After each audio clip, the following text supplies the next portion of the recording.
The West Coast Climate and Materials Management Forum began working together in the fall of 2008. It's a group of state, local, tribal governments pulled together by US EPA Region 9 and 10. We're trying to share materials management policies and practices to drive climate action.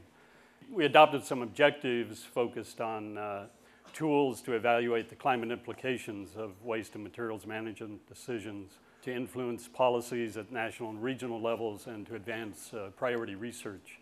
If you're familiar with greenhouse gas inventories, you know the one on the left, that's a sector-based inventory. Waste emissions are usually shown as landfill methane in the commercial sector, so it's 1%. If you hear that waste accounts for 1% of US greenhouse gas emissions, that's where that comes from. On a system-based approach, it's a little bit different. You look at goods and you look at food, and it's 42% of the emissions produced in the US. Same emissions, just a different view. 42% are materials-based. If you hear that Europe is meeting its Kyoto goals, this chart shows a little different view.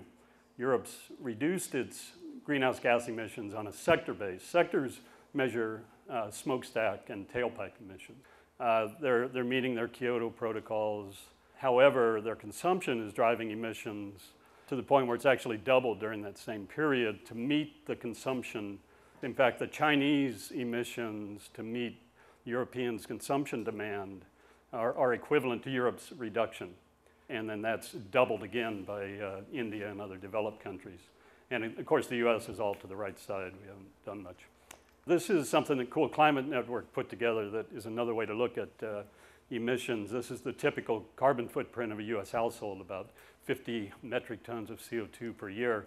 The next slide shows an 80% reduction. That's pretty much the standard goal, 80% reduction by 2050. That's California's goal.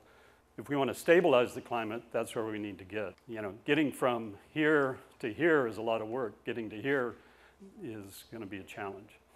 That's what's driving us to start thinking about materials management. So in this diagram, you see resource extraction and materials processing. Those are the 2 points on products. Those are the 2 points for durable goods, for raw materials, where most of the greenhouse gases are emitted. Manufacturing, distribution, retail, purchase and use, end of life, what we deal with as recyclers and composters, is part of the materials management loop. If you take a recycled material and put it back in at the manufacturing stage, you avoid the resource extraction and materials processing emissions, which again are the bulk of the emissions. So what we're talking about with sustainable materials management is to minimize the amount of materials that are involved along with the associated environmental impacts.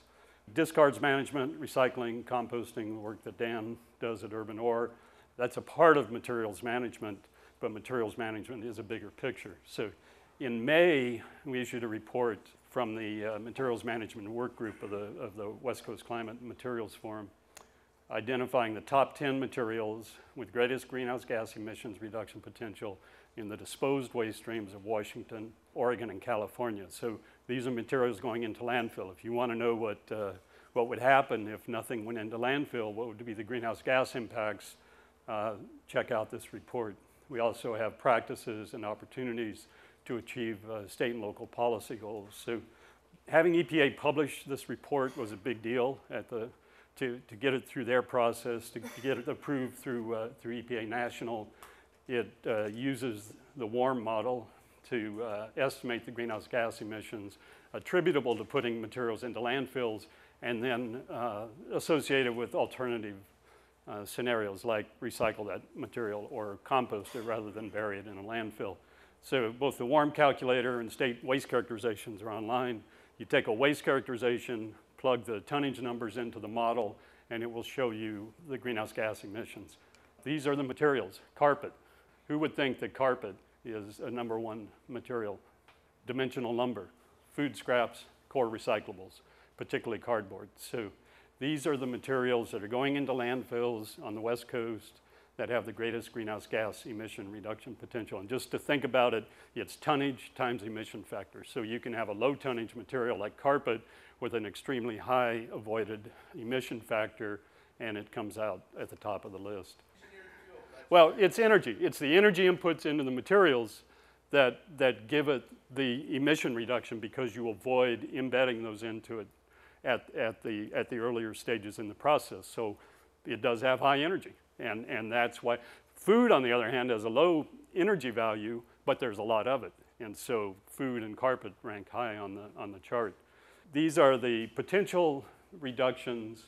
Overall, it's about 35 million metric tons a year of CO2, the equivalent of taking 6 million cars off the road annually in those 3 states. This chart shows carpet twice. Carpet is on here twice because the top line, the warm model, assumes carpet goes into carpet. The lighter blue line is Jeff Morris's work at Sound Research, where carpet is shown in its more common recycled use, which is open loop for durable plastics or carpet padding. So there's a lesser energy reduction. It's still high on the list. Food scraps, obviously, as I said, come in right behind carpet at the top line because there's so much of it, and the same with cardboard. There's still a lot of cardboard being lost. So if you look at the impact on policy goals, getting that material out of California's landfill would meet about 7.5% of the state's goals and through 2050. And it's also high in Washington. Oregon's a different situation. We looked at the economic benefits, about $3 billion a year if we get half of the material out. And I guarantee that's a conservative number. It's not a multiplier. It's not avoided disposal costs. Salaries and wages, goods and services, sales. Only about 5%, 4 to 5% of carpet is recycled, and it's open looped. We've got a product stewardship bill in California. There's a huge need for a collection processing infrastructure. We know that. And then the market development issue is carpet back into carpet to really achieve that reduction. There's still a lot of core recyclables going in the landfills, particularly cardboard, and that's disproportionately from the commercial sector. We are going to see some of that in California with the mandatory commercial recycling. We're sending paper and plastic overseas where the greenhouse gas emissions are reduced, but not reduced to the level of the WARM report, and certainly not reduced in California and the West Coast to what we have with a cleaner energy grid. Most dimensional lumber is mulched or used for biomass. Recycled dimensional lumber into wood products, there's 10 times the greenhouse gas emissions as there are using it in biomass or mulch. We've got a Cal Green building code that's going to give us more lumber out there. There's demand for recycled content under LEED for resource efficiency. There's plenty of products that could be made of wood. We're just not doing it, at least on the West Coast, and somewhat up in Oregon and Washington, but very little in California. And of course, there's some reuse potential. Food is the big item by tonnage in the waste stream. There's issues in permitting sites, obviously.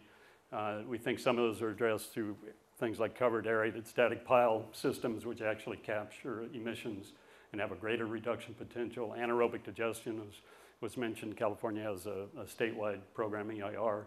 I think there's a lot of opportunities for product use and application, and I'm working on that along with some water efficient agriculture and landscape in my areas. So again, these are the summaries. These are the areas where we can improve at each stage in here, from transportation to manufacturing, distribution, the energy sources, product design.